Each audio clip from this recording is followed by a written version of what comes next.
خبر شامل کرتے ہیں اگی سے۔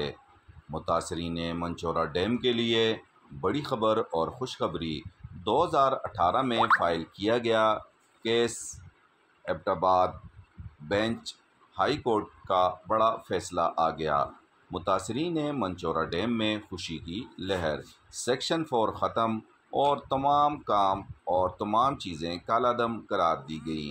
اس موقع پر میڈیا سے بات چیت کرتے ہوئے غلام محمد اخن خیل، ضیاء الرحمان اور ثمر گل لالہ نے کہا کہ ان کی محنت بالآخر رنگ لائی۔ ہماری ایکشن کمیٹی اور تمام لوگ مبارکباد اور خراج تحسین کے مستحق ہیں، اور جس طرح کا کھلواڑ ہم سے کیا گیا اس کو ہم کبھی نہیں بھولیں گے، اور جو بھی لوگ اس میں ملوث تھے ان کا یہ مکروہ چہرہ ہمارے سامنے آ گیا ہے۔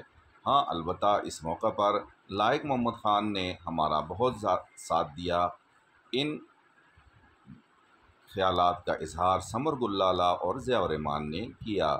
انہوں نے کہا کہ اب انشاءاللہ متاثرین منچورا ڈیم خصوصی طور پر تمام ایکشن کمیٹی کا ساتھ دیں اور ایک ساتھ رہیں تو انشاءاللہ بہت جلد ہمیں معاوضے بھی ملیں گے اور نئے سرے سے ساری کارروائی ہوگی۔ اس دوران انہوں نے کہا کہ تمام بھی جو اسٹیبلشمنٹ کے آفیسر آتے رہے وہ ہمیں لولی پاپ دیتے رہے، عدالت نے ہمیں انصاف دیا۔